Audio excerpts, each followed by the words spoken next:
What's up, guys? It is Carly here bringing you day 14 of my 31 Days of Horror 2021, and today we are going to be talking about another Universal monster movie, but this time we're going to be talking about one of the Mummy movies, and in particular we're actually going to be talking about The Mummy's Hand from 1940. I watched The Mummy before. It's been years, well, not years, since I got this box set, probably like 3 years ago. It was one of the first ones I'd watched because I was trying to watch all the original first ones first, and don't remember it a whole lot. I remember not being super crazy about it, finding it kind of boring, so I wasn't really in a super big hurry to jump into the rest of these movies because I know JP had watched all these films and he had mentioned that they were pretty much all the same, and it was kind of his least favorite of, the Universal Monsters, I guess, franchises or series.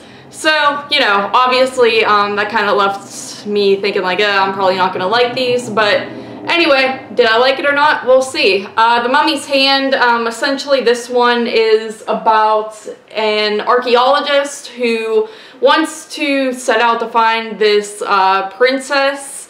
He believes he could find her tomb, essentially, and he's looking to find her because he's trying to basically, uncover her and get some money, because I think there's something on, I forget what it is, like leaves or something on her that's like, would get you some money. So he, gets funding and sets off on this journey along with some others, and little do they know, there is a mummy that is also located where this princess is, and the mummy may or may not be alive. So that's kind of what, goes down in this movie. And, I actually ended up liking this one. I thought it was interesting. When it first started, I kind of was like, oh god, I'm gonna hate this, because it starts off in, like, old times, when the mummy kind of first becomes the mummy and everything, and it's just very almost like period piece looking, and this is already an old movie. But then it skips ahead to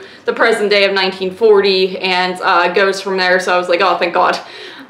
So, I like, the aspects I like about the movie is how they kind of camp out in the area that they're supposed to be excavating, and I think that's, pretty cool.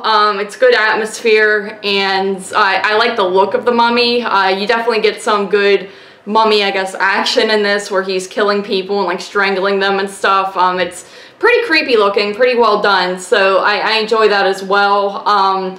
Story itself, I think it's probably pretty similar to the first. I was kind of looking up details of the first one, and there's not really any continuity, I don't believe, either. It's kind of just like, a whole new mummy story, and they just call it The Mummy's Hand.